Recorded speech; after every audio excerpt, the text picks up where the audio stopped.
Kan Radyo DCGB, ang kabilugan kan mga baretang kinalap, kan pinagsarong puwersa, kan News Center, asin Mega Force Patrol. DCGB, Bareta, alas 12. DCGB, Bareta, alas 12. Mga pinakahuling pangyayari sa Kabikolan, sa nasyon, asin ibang parte kan kinaban. Iba Bareta na ngunyan.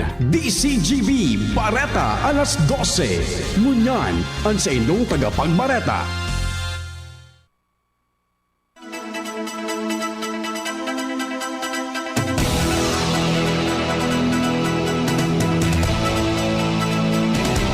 Maray na pagkauto mga tugang, inina po ang kataripunan, kan mga barata ngunya na pagkaaldaw.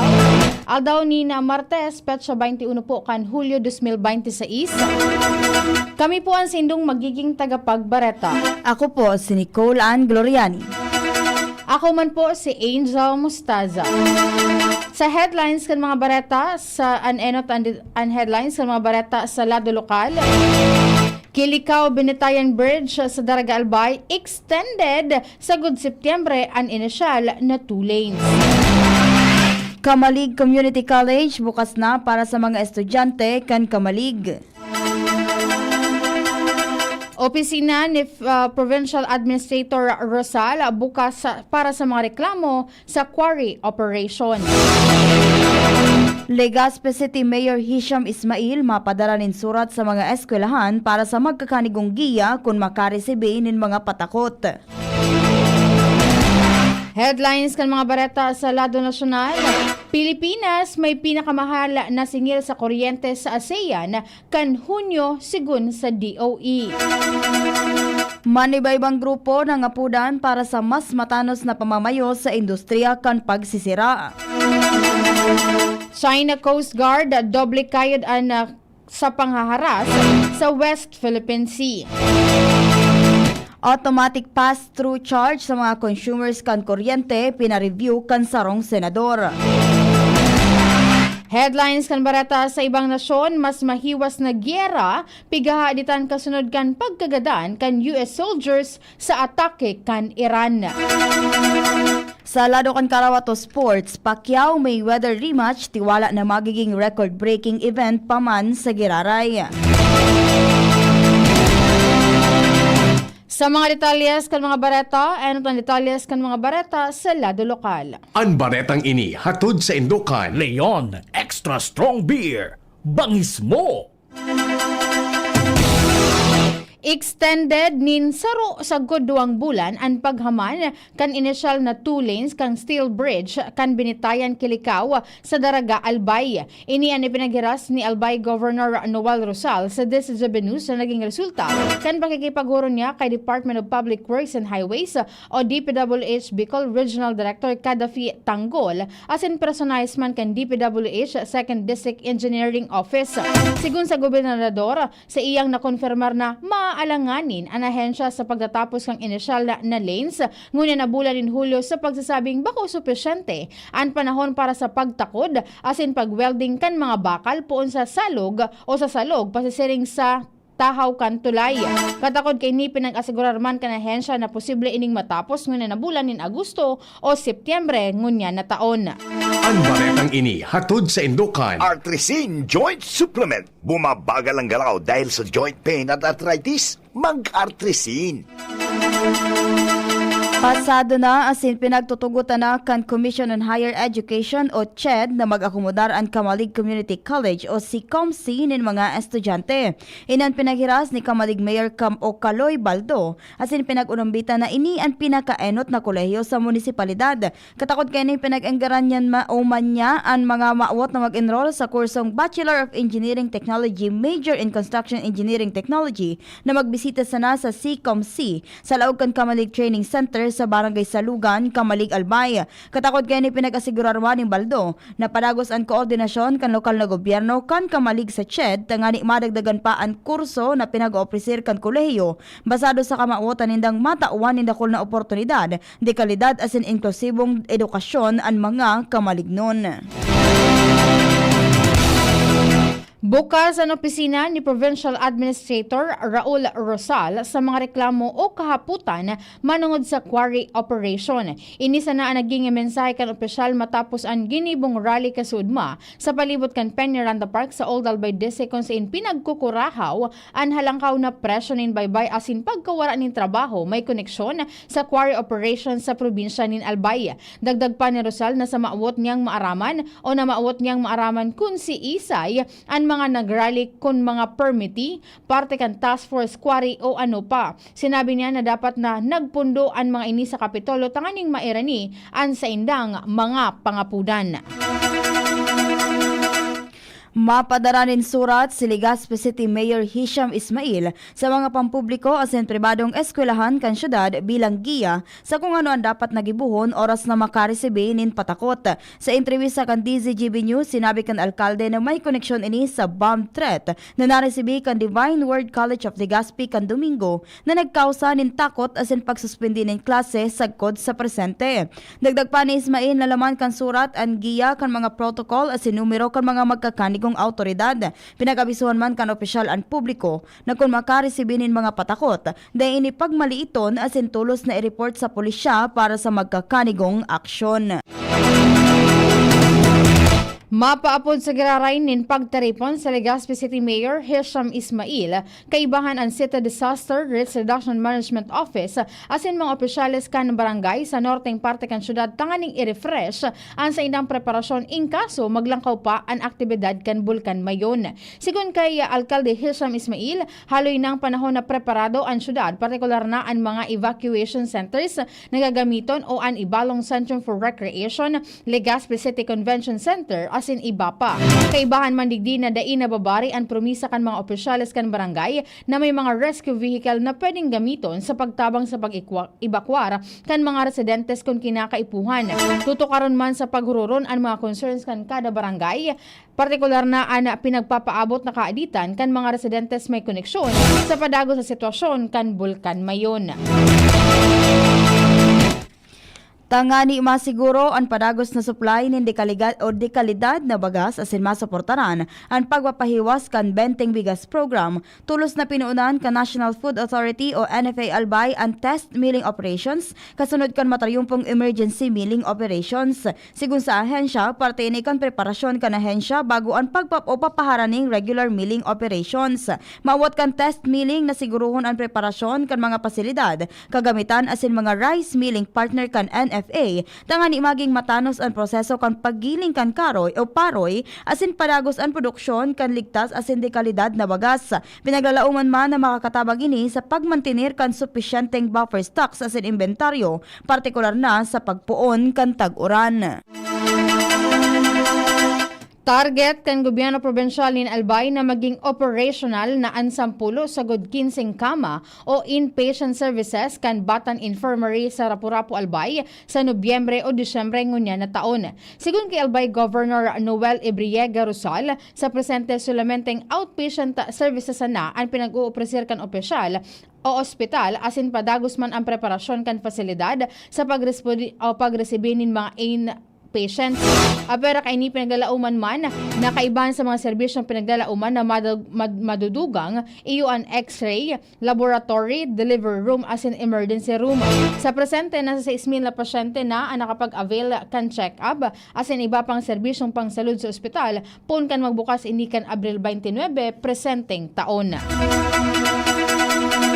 Niruso ngunya na pagkaaga ang opisina kan Tabaco City Social Welfare and Development Office o CSWDO may koneksyon sa pinag-oopresir na educational assistance kan syudad. Magigirumduman sa pagkikipaghuron kan DZGB News kay CSWDO Head Jen Mayo, dain na sinda nag-aanunsyo pa sa social media o sa mga barangay kan availability kan mga slots kan nasabing asistensya tangani maibitaran ang halawig na pila kan mga posibleng benepisyaryo. Mientras alagad dakol ang nakapilang ngunya na aldaw sang gatos na slots na sanaan bukas sa 425 kabilugan dahil antaan 23 ang nakareserba na sa mga 4-piece families, 10 para sa IP, mantang ang 292 na slot naman ang okupado na. Kung makuaman sa nasabing educational assistance na hali sa pondo kan lokal na gobyerno kan Tabaco City, makakaresibi ang mga ininin kabilugan na 10,000 pesos o tig 5,000 pesos kada semestre.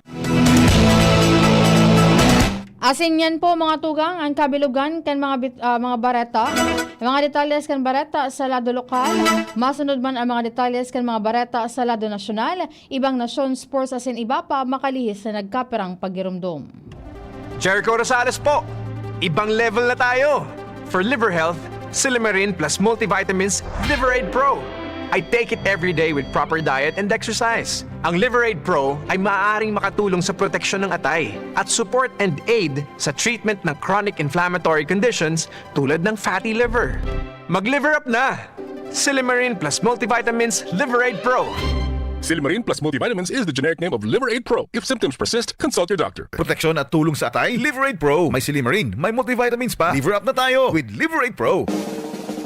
May iba't ibang karamdaman ka ba gaya ng high blood pressure, diabetes, sakit sa puso, sa kidney, sa atay, may myoma, na stroke, may gallstones, cancer at marami pang iba? Ang Amazing 4 ng Miracle Health Corporation ang subukan mo. Makakatulong dahil mula ito sa epektibong Amazing Trio at mas lalo pang pinalakas dahil sa Mega 1 na mayroong 21 sangkap. Subok ng nagpapalakas ng immune system at marami na ang mga natulungan na mayroong iba't ibang karamdaman. Huwag nang patagalin pa.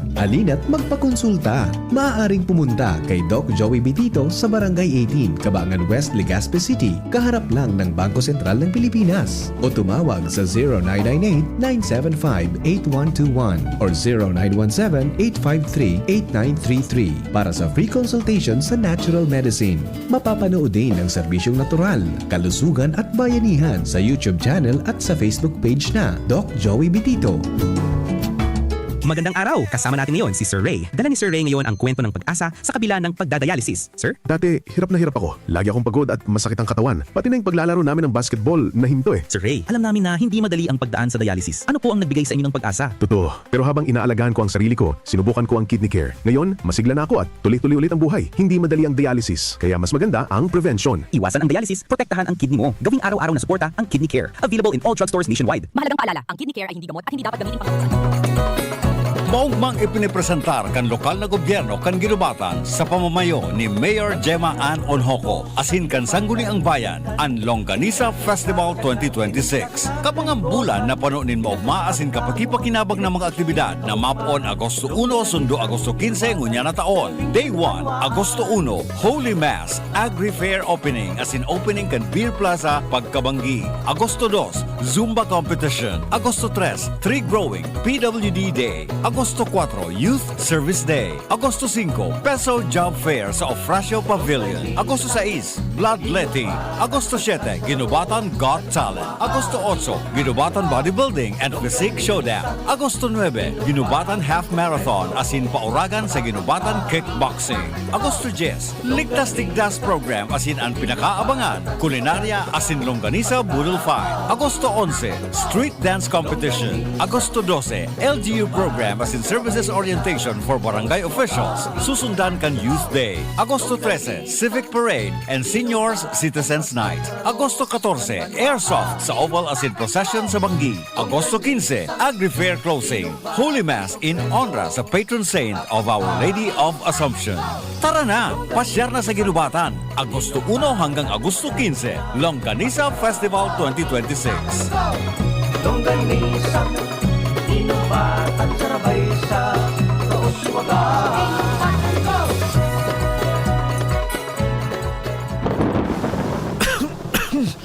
Tagulan na. Uso na naman ang ubo. Mabuti ng handa. May Plemex Forte ako. Ang Plemex Forte ay natural na lagundi. Tumutulong palabasin ang plema para tumigil ang pagbubo. Ginhawa sa paghinga. Sakto talaga. Plemex Forte. Syrup o capsule. Basta lagundi. Plemex. Vitex Negundo L. Lagundi leaf is the generic name of Plemex Forte. If symptoms persist, consult your doctor. Inihahatod sa inyo kan Department of Environment and Natural Resources, Regional Office Number 5. Ang programang Kapalibutan Ta at Tamanon Ta. Kapalibutan Ta at Tamanon Ta. Programang magtataunin informasyon asin kaaraman, manangod sa satuyang kapalibutan, asin sa mandato kan Department of Environment and Natural Resources. Sa tunghinanyugon, kada Huwebes alas 11 sagkod alas 12 nin pagkaudto, Kapalibutan Ta at Tamanon Ta. Hatod sa inyo kang DENR Regional Office 5 asin kan istasyon na ini.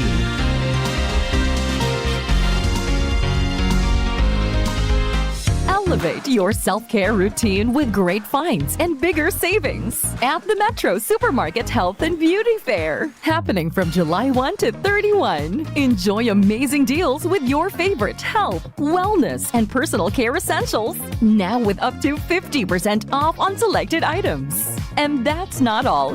Get a free gift with a qualifying purchase. Look good, feel good. Hashtag bold, beautiful you. Per DTI Fair Trade Permit number FTEB 258707 series of 2026. Ready to experience exciting rewards and luxury gaming? With New Star Online, get a chance to win through multiple daily leaderboards, from bingo big wins and daily bets to daily claim and welcome rewards, plus a variety of rewarding promotions available every day. Download the New Star Online app now and elevate your gaming experience with more daily rewards. For EGLD reference number MKTG-2026-0940, 0941, 0943, 0946, 0947, 0949, and MKTG 2026-1210. Gambling is for persons 21 years old and above only. Gambling can be addictive. Know when to stop. Email responsiblegaming@pagcor.ph. Discover the beauty of playing brightly with New Star Online. Luxury entertainment now in your hands. Gambling is for 21 years old and above only. Gambling can be addictive. Know when to stop. Email at responsiblegaming@pagcor.ph. DZGB News Minded.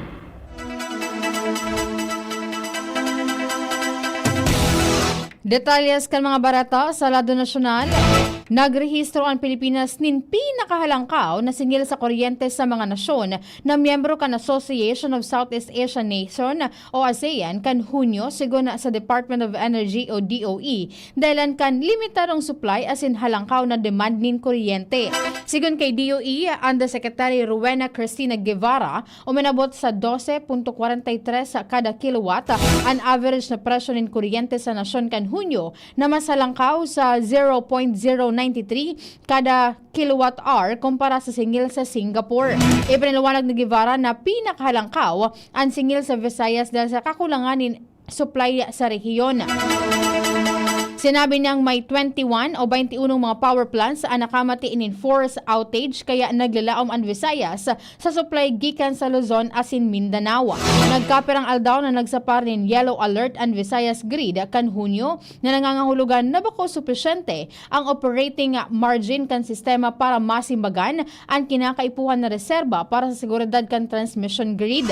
Kaibahan sa mga panganot na kausa kaini ang pag-akaatraso kan operasyon kan nagkapirang darakulang coal-fired power plant sa rehiyon. Miyanta sa sinabi kan DOE na nag-itaas man ang singil kan kuryente dahil sa halangkaw na demand kan kada summer months.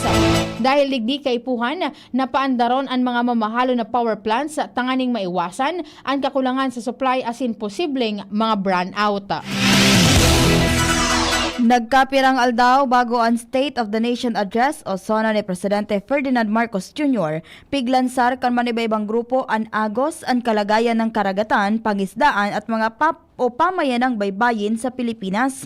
Mawat ka nasabing inisyatibo na ipangapudan sa Presidente na protehiran ang marine ecosystem asin biodiversity laban sa polusyon asin mga nakakaraot na development sa pagikan pagpasar nin propestong Verde Island Passage maging kan House Bill No. 5606 o ang atin ang 15 bill para mas mapakusog ang proteksyon sa 15-kilometer municipal waters maging ang diretso kan saradit na parasira. Kaibahan sa mga agenda kan inisyatiba an ihirit sa Presidente asin pagpapakusog sa produksyon sa pagsira. Tangani dai na mabugtak sa alanganin ang food security ka nasyon asin para mamantinir ang abot kayang presyo kan mga sira para sa mga consumer. Tinawan doon kan grupo na dai masusukol ang kamugtakan ka nasyon sa paagi kan economic statistics. Imbes kay puhan man na hilingon kung may dilensya pang supisyente ang mga parasira, kamugtakan kan produksyon sa pagsira asin kung kaya pa man giraray na magluwag kan mga Pilipino nin masustansyang pagkaon. Makusog na kinondenar ni Senate Deputy Majority Leader J.V. Ejercito ang panibagong pisikal na agresyon kan China Coast Guard laban sa mga tauhan kan Philippine Navy na naka-duty sa BRP Sierra Madre sa Ayungin Shoal. Sigun kay Ejercito, nasa loob kan sa diring kadagatan ang Philippine Navy asin matapos na ginibuan sa indang trabaho na kundaing kuna-kuna na rinapado ni wooden pole kan mga tauhan kan China Coast Guard. Garidobling kayo ng China Coast Guard sa siring na panghaharas asin pananakot gikan sa desperadong pagpapalakop kan AI Islopaganda sagod sa pamimisikal lalo pa matapos ang pagiromdom sa anibersaryo o paggiromdom sa anibersaryo kan arbitral ruling kan nakaaging simana sigon sa sarong statement ni Ejercito. Sinabi niyang malinaw na nagbabawi sa bayolensya dahil sa maluya sa ley. Nangapudan man si Ejercito sa Department of Foreign Affairs na tulos na isakat ang insidente na ini sa international community asin gamiton ang gabos na diplomatic asin legal means para panimbagon ang China sa padagos kaining pagsuhay sa international law. Sinabi niya na dai nagbabago o dai mababago ang pananakot ang katotohanan na sa tuya ang West Philippine Sea. Iparepaso ni Senator Risa Hontiveros sa Energy Regulatory Commission o ERC ang automatic pass-through mechanism sa tahaw naman kan panibagong pag-itaas kan singil sa kuryente ngunya na bulan. Reparo ni Hontiveros garong daina nagaagi sa pag-uugid kan regulator ang dagdag na singil sa mga consumers dahil sa nasabing mekanismong ini. Ipinag-insistir kan senador na irepasong una kan ERC ang mga pass-through charges bago mangolekta nin singil ang mga electric firm. Tinawanin doon ni Hontiveros na kaipuhan na patunayan at sinipaliwanag na ang lambang sentimong sisingilon bago ini ipalis sa konsumidores. Kabaliktadan ang sistema ngunyan dahil pigpapagbayad na ang namamanhuaan bago dagos na maugid kung tama o makasya ang singil. Sa irarong kan Electric Power Industry Reform Act, pigkakonsideran na recoverable costs o nababawing gastos na regulated kan ERC ang generation, transmission, distribution as in iba pang eligible expenses alagad ang pigpapasa na singil sa consumers aron kan generation cost na dala kan pag-itaas kan petrolyo iyo ang otomatikong pigkokolekta sa mga consumers. Inako ni House Prosecution Panel spokesperson asin Lanao del Sur Representative Zia Alonto Adjong na pwedeng makinabang si Vice President Sara Duterte sa pagbukas kan tax asin bank records kaini sa Senate Impeachment Court. Kasabay kaini pinag-insistir ni Alonto Adjong ang kahalagahan na mailuwas ang mga dokumento na ipinapasabina kan House Prosecution Panel lalo na sa mga senator judge para mahiling o para sa indang mahiling ang bilog na ladawan asin makapagdesisyonin tama. An gusto ka na mamanuaan? Very simple, katotohanan. Kaipuhan man na matauanin pagkakataon ang impeachment court na maugid, mahiling ang gabos na ebidensya na kinakaipuhan para ang hatolinda iyo ang kompleto, asin bako base sa presumption sigon kay Adjong sa sarong press conference sa Senado. Nakahanda na ang mga autoridad para sa ikalimang State of the Nation Address o SONA ni Presidente Ferdinand Marcos Jr. sa Hulyo 27. Sigon kay Metropolitan Manila Development Authority o MMDA General Manager Nicolas Torre III. Sinabi ni Torre na kaibahan sa mga lugar na makusog na babantayan ang Commonwealth Avenue, IBP Road, asin mga palibot kan batasang pambansa kaibahan ang Fairview asin Quezon Memorial Circle. Sinabi man ni Torre na piksa sa pinalpa sa mga masunod na aldaw ang posibilidad kan pagsuspendir kan klase sa mga eskwelahan base sa magiging security assessment kan pulisya. Siniguro man niya na nakahanda ang MMDA en kaso mag-uran sa aldaw kan SONA para tulos na masimbagan ang posibleng pagbaha asin masiguro na day maitaas din sobra sa piglalauman ng tubig sa mga tinampo. Magkakaigwa man ng zipper lane sa eastbound kan Commonwealth Avenue para magkaigwa ng alternatibong agihan ang mga motorista en kaso isarado ang main road. Bareta sa ibang nasyon, pigaaditan ngunyan na magresulta sa mas mahiwas na gyera ang pagagadan kan mga soldados kan Estados Unidos sa mga pag-atake kan Iran sa Jordan asin Iraq. Kan weekend, kinonfirmar kan US military na saro sa indang soldados ang nagadan sa pag-atake kan Iran sa Northern Iraq sarong aldaw sana matapos ang pag-atake sa US military base sa Jordan na guminadan sa duwang soldados na Amerikano asin nagwalat pa nin sarong service member na nanawawara. Sigun sa Central Command, sarong individual ang nagadan sa sarong controlled detonation of an explode ordnance hali sa pinabagsak na Iranian attack drone na ikinalugad nin duwang service member. Sa ipinaluwas na update ng US military, kinonfirmar kaining nakuha ninda ang sarong dai pa ma-identify na bangkay matapos ang ginibong search operation sa lugar kan pag-atake sa Jordan. Sa ngunya, nagpapadagos ang examination process para maberifika ang pagkakamidbid kan bangkay. Nangyari ini sa ikawalong aldaw kan nagkukusog na pag-atake sa pagultanan kan US asin Iran. Sa kabilugan, uminabot na sa 17 ang kabilugan na numero kan mga nagadan sa lado kan Amerika, mantang nasa 50 individual naman ang nagadan, mantang sobra sa 500 ang nalugadan sa Iran sa maabot 5 bulan na gyera.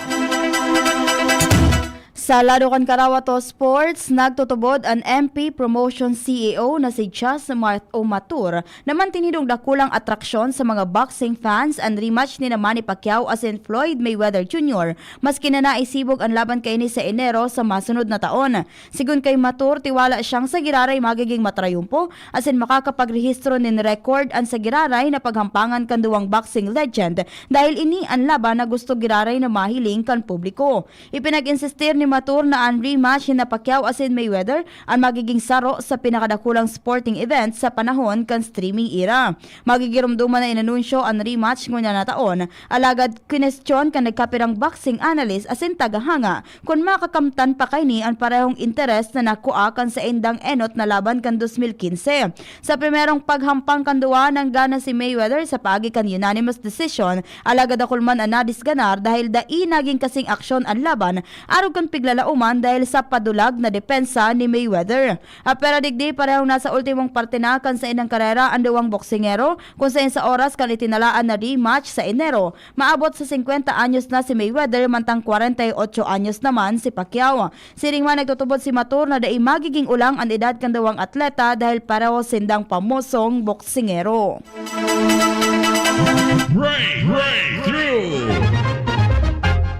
Sa kainat inoting pagkakataon sa United Kingdom, matrayumpong naikondusir ang sarong long-distance robotic surgery kung saan inoperahan kan sarong surgeon sa London ang pasyenteng nasa Gibraltar na may distansyang sobra sa 2,400 kilometro. Giniwan operasyon ni Professor Prokar Dasgupta, sarong robotic surgery specialist gamit ang 2-my robotic surgical system asin sarong high-speed internet connection na may hababang delay na 0.06 na segundo. Hali sa London, matrayumpo niyang natangkas ang prostate kan sarong 62 years old na pasyenteng may prostate cancer na nasa St. Bernard's Hospital sa Gibraltar. Pinagkukonsiderar man ining pinakaharayong telesurgery na ginibo sa Europa. Istoryang naiiba! Pinagmidbid ngunyan bilang pinakagurang na babaeng food YouTuber sa bilog ng kinaban ang sarong 96 anyos na lola hali sa Jamaica. Si Eileen Chin na naka-star sa Miami, Florida ang nagtaon ng inspirasyon sa milyon-milyong persona na nasa social media. Kaibanan sa iyang apo na si Lucas Wong, pigbubuhay ni Eileen ang sa iyang mga lumang recipe na maingat na nakatago sa sarong simpleng sako nin bagas. Sa loob ng tulong taon, padagos na pinaghihiras kan maglola ang mga recipe lalo pang nagiging maugma dahil sa paborito nindang ekspresyon na miratid sarong midbid na Jamaican praise na pigagamit tanga na ipahayag kung gaano kasiram ang pagkaon. Flashback! Ngunyan na aldaw, Hulyo 21 taon 1974, naging sentro kan atensyon kan bilog na kinaban ang Pilipinas matapos nagibuhon ang Folk Arts Theater sa Manila kan ika-23 edisyon kan Philippine o Miss Universe pageant. Ini ang pinakaenot na beses sa sarong nasyong Asyano ang naging pamayo kan prestiyosong kompetisyon na inatinderan kan mga kandidata hali sa man iba-ibang parte kan kinaban asin ipinaluwas nin live sa mga telebisyon. Ang Folk Arts Theater ang pinagdisenyo ni National Artist for Architecture Leandro Locsin na natapos sa laog sa nanin 77 aldaw tanganing magamit sa nasabing pageant. Natapos ang kompetisyon sa pagkakasungkit ni Amparo Muñoz kan Spain ang korona bilang Miss Universe 1974, ang pinakaenot na titulo kan sa indang nasyon mantang ang pambato kan Pilipinas na si Guadalupe Guada Sanchez ang nakalaog bilang top 12 sa semi-finalist. Post.